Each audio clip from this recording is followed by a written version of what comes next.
Well, I did a video the other day about the Lightroom 5.0 update, but I wanted to go in and check out how well it does on a variety of subjects. So I haven't checked these out. I just selected some photos that I thought that maybe I would like to mask and, try out the select subject and the select sky up here on the create new mask. Remember, you can get to these new tools by clicking on the mask button right there, the dedicated button. And then what I've done is I've grabbed some portraits and I grabbed some landscapes at varying exposure levels and varying types of skies and various types of subjects. Now, it does say select subject, so we're going to try to see if it says animals, I think it can get to, right?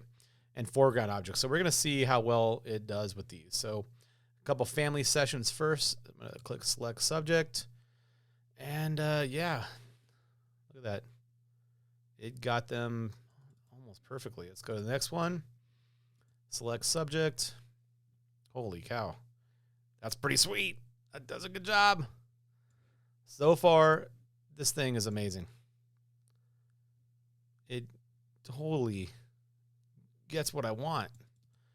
Let's go back to that one. And I've created a mask right there. I'm going to invert it. And then I'm looking at the background. Could we lower that background? Look at that. And then I can modify the mask a lot if I wanted the light to be streaming in a little bit differently. That's pretty cool. Let's see if it gets this cat. I'm curious to see how well it does. I think it did pretty well. Look at that. It totally did.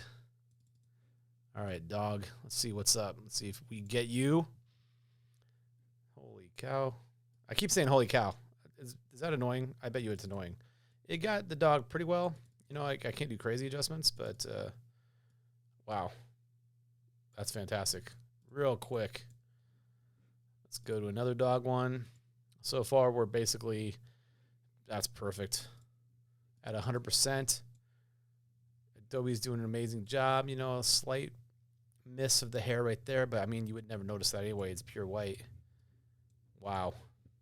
All right. Let's see what happens here. This is the challenge. Got it totally.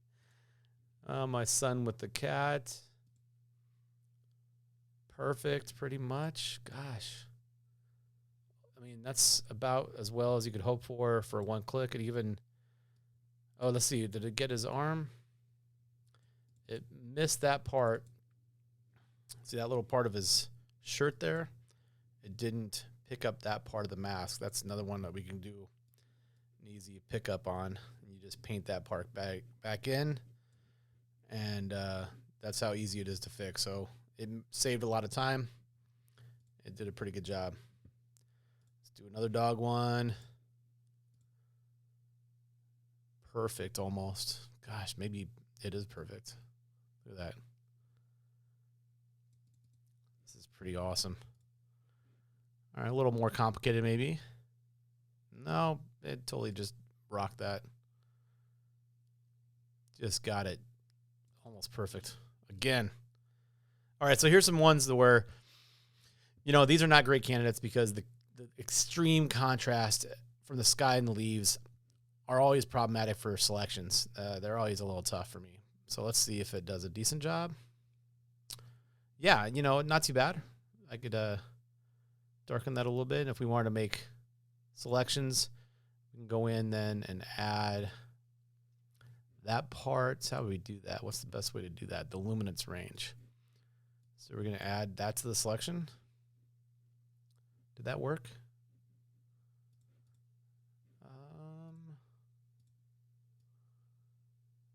Oops, I'm not on the selection. I just selected the brightest parts. How would I fix that?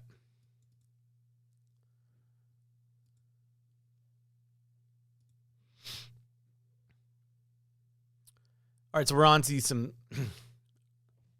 All right, so we're on to this. We're on to. So let's move on to do some skies. Check it out and see how well it does. I'm going to click select sky. And it did a pretty good job. It found most of the sky, but it got tricked right here, of course, because it thinks that's part of the building. That would be an easy fix, I think, wouldn't it?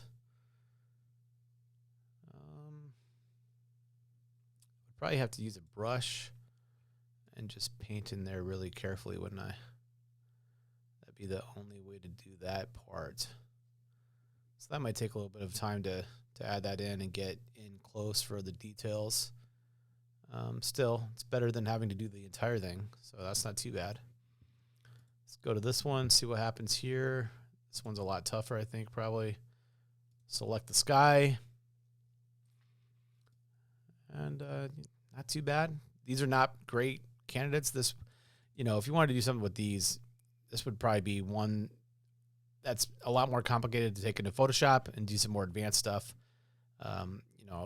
Something I wouldn't even use this photo because of that, probably most likely. I don't need to do that work for something that I'm not going to sell or anything like that. These are just some of my I took a trip to Nashville and had just terrible skies the entire time. So just pure white. What about this one?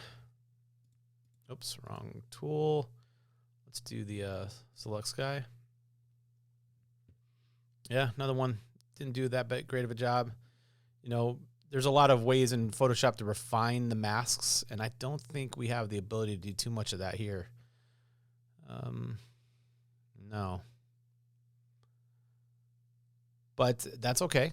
I think we're learning some of the limits maybe of what it could do. Select the sky here. Yeah, see, it didn't totally do a great job on this one at all. It got tricked on that sign quite a bit. Selected a lot of the words. This one should be a much better job. The trees are a lot thicker. An easy transition between the blue and the greens and the rest of the building. And yeah, that one's a lot better job. Yeah. Let's see this one, and one of the Nashville ones, the shot from my phone. It caught a lot of the buildings. Not too bad, but it did catch a lot of the buildings. If I was going to do that, not horrible though.